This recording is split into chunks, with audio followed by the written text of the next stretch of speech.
Salam hörmətli izləyicilər, Neytral Zonada xoş gəldik. Bu dəfəki mövzumuz Ermənistan-Azərbaycan münasibətləri, Zəngəzur dəhlizi ilə bağlı yaranmış vəziyyət və Ermənistan ordusunda və Ermənistan ümumiyyətlə silahlanmasında baş verənlərlə bağlı olacaq.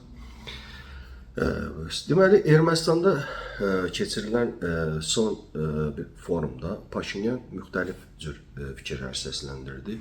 Sülhlə bağlı, ümumiyyətlə Azərbaycan-Ermənistan münasibətləri ilə bağlı fikirlər səsləndirdi. Hətta bildirdi ki, sülh müqaviləsini konstitusiyanı dəyişmədən də etmək olar. Əgər Ermənistanda məhkəmə sistemi imzalanmış müqaviləni qəbul etməsə, o konstitusiya dəyişikliyinə gedəcək. Və təbii ki, Azərbaycan tərəfi bundan razı deyil. Azərbaycan tərəfinin şərti konkret olaraq öncə konstitusiyanın dəyişməsi, sonra digər addımların atılması ilə bağlıdır.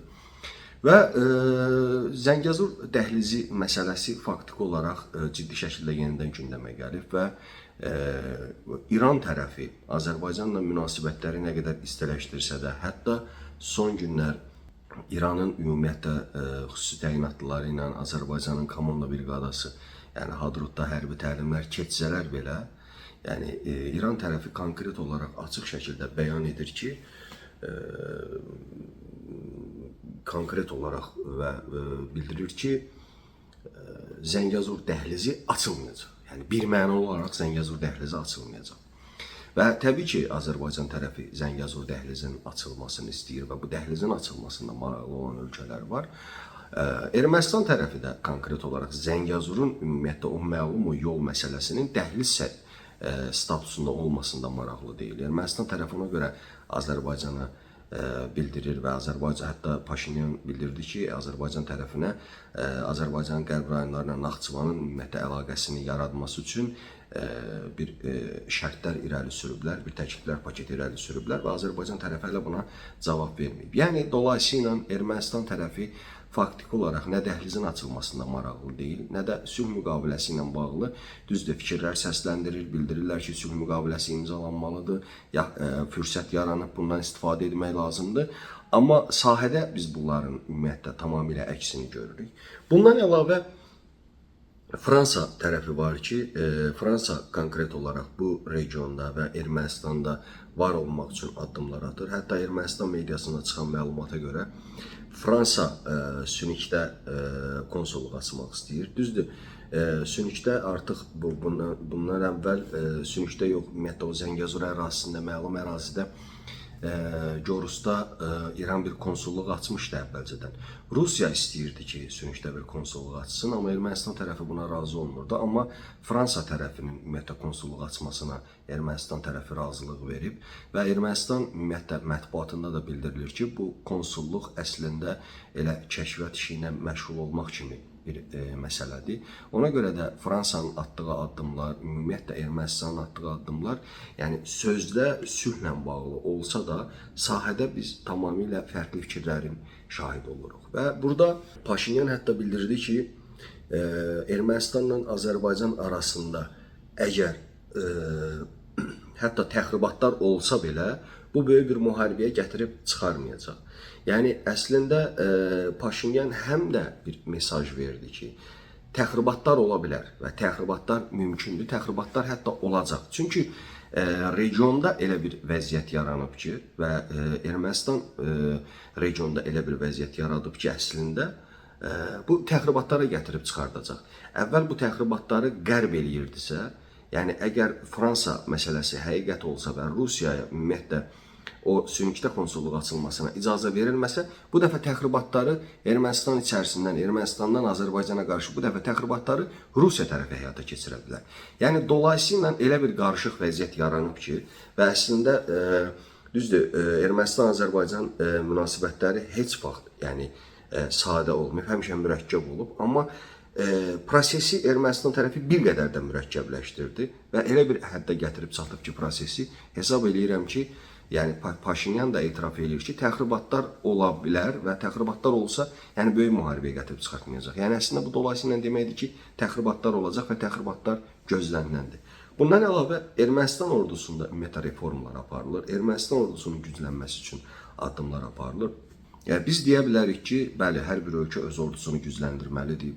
Bunda bir problem yoxdur. Amma Ermənistanın konkret olaraq silahlanması, Ermənistanın konkret olaraq ordusunun gücləndirməsi birbaşa Azərbaycana qarşıdır. Niyə Azərbaycana qarşıdır? Əgər bir ölkədə ki, əvvəllər iqtidarda olmuş və indi müxalifətdə olan Sərkisyan və Köçəryan açıq şəkildə bildirir ki, biz elə siyasət aparmalıyıq ki, gələcəkdə Azərbaycan, yəni Qarabağı yenidən öz nəzarətimizə və yaxud da ki, işğal edə bilək. Yəni bu bir. İkinci məsələ, Qarabağ erməniləri, yəni Qarabağdan köçən ermənilərin aktivləşdirilməsi. Bu müəyyən mənada erməni diaspora tərəfindən və Rusiya tərəfindən həyata keçirilir. Bunlar da Azərbaycana qarşı bir təhdiddir. Və ən əsas məsələlərdən biri, Ermənistana əsas silah verənlərdən biri, əsas silah satanlardan biri Hindistandır. Hindistan tərəfi də açıq şəkildə bildirir ki, Azərbaycan və Türkiyəni cəzalandırmaq üçün biz Ermənistanı silahlandıracağıq.